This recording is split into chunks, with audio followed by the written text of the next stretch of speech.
आज मैं होम्योपैथी की एक बहुत ही महत्वपूर्ण दवा एपिसमेल के बारे में आपको बता रहा हूँ।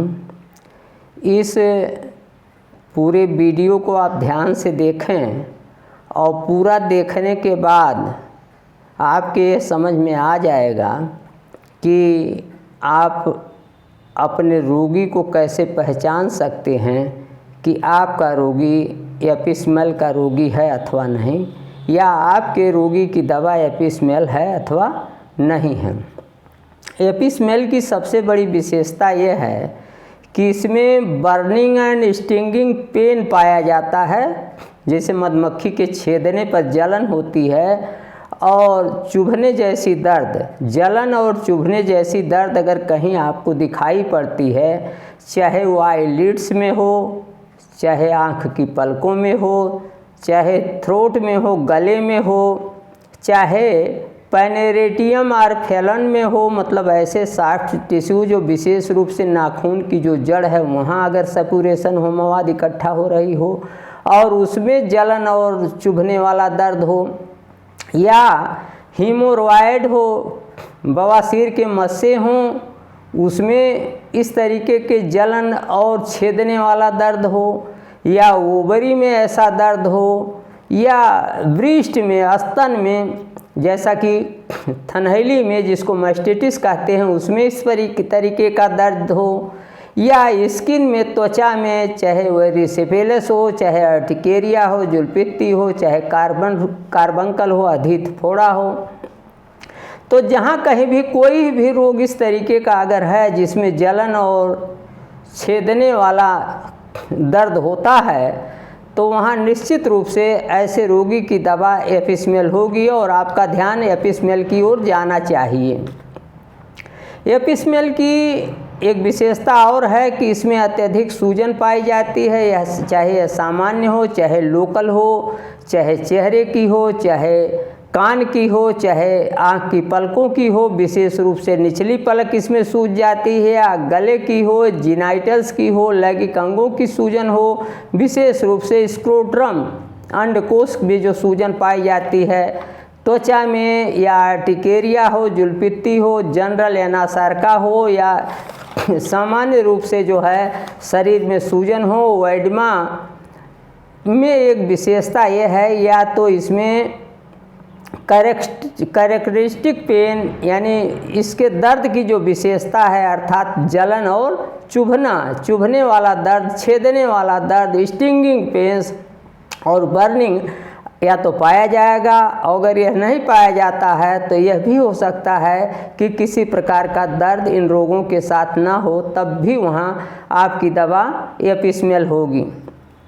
एपिसमेल की विशेषता यह है कि इसमें जो स्ट्यूपर होता है, जो बेहोशी होती है, वह शार्प सडन श्रिल क्राइज होती है इन इंसेफेलाइटिस, यानी ब्रेन के मस्तिष्क के प्रदाह वाला जो वायरल बीमारी है इंसेफेलाइटिस, उसमें एकाएक रोगी जो है वो तीक्ष्ण तरीके से एकाएक चिल्ला उठता है, बीच बीच में एकाएक बार बार वो चिल्लाने लगता है, एकाएक चौंक उठता है, चिल्ला उठता है। तो ये शार्प सडन श्रिल क्राइज अगर पाई जाती है स्ट्यूपर में तो निश्चित रूप से वहाँ भी ऐसे रोगी की दवा एपिसमेल होगी। एपिसमेल की एक और विशेषता है कि एपिसमेल के जो भी रोगी हैं उनमें चाहे ड्रॉप्सी हो, चाहे सूजन की मामला हो, चाहे इंटरमिटेंट्स हो यानी ज्वर हों,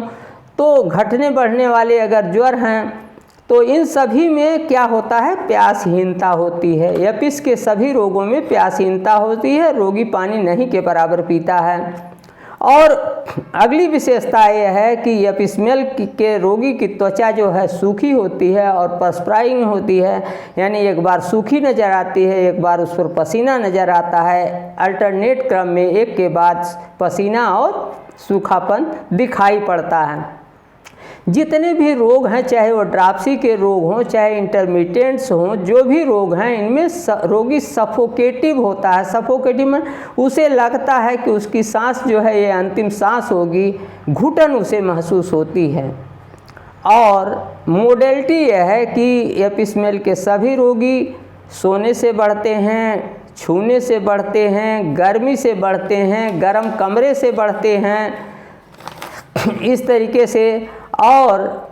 इसकी मोडेलिटी यह है कि सभी रोग इसके कोल्ड रूम से, ठंडे कमरे से, कोल्ड एप्लीकेशन से घटते हैं। अगला इसका बहुत बड़ा यह है कि bad effects of suppressed रिट्रोसीडेंट exanthema. तो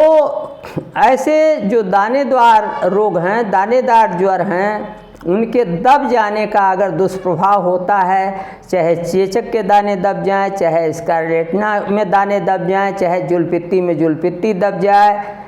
या इस तरीके से कोई भी चीज़ जब दब जाती है तो उसके बैड इफ़ेक्ट्स, उसके दुष्प्रभावों को भी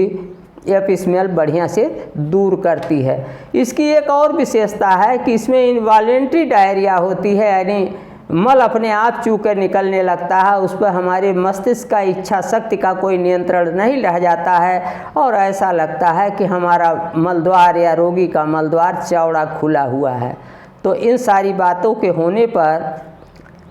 निश्चित रूप से आपके रोगी की दवा एपिसमेल होगी। मैं रोज़ अपने यूट्यूब वीडियो पर यूट्यूब चैनल डॉक्टर प्रेम नारायण पर रोज़ नए नए होम्योपैथिक और इलेक्ट्रो होम्योपैथिक वीडियो डालता हूं, जो इलेक्ट्रो होम्योपैथिक डॉक्टरों के लिए, इलेक्ट्रो होम्योपैथिक चिकित्सकों के लिए, होम्योपैथिक चिकित्सकों के लिए, इलेक्ट्रो होम्योपैथिक चिकित्सकों के लिए, विद्यार्थियों के लिए, स्टूडेंट्स के लिए और जनसामान्य के लिए, सबके लिए बहुत ही ज्ञानवर्धक हैं। और यदि आपने अभी तक हमारा यूट्यूब चैनल सब्सक्राइब नहीं किया है तो आज ही सब्सक्राइब कर लें। आज की वीडियो में इतना ही, अगले वीडियो में फिर मिलेंगे। नमस्कार, मैं डॉक्टर प्रेम नारायण।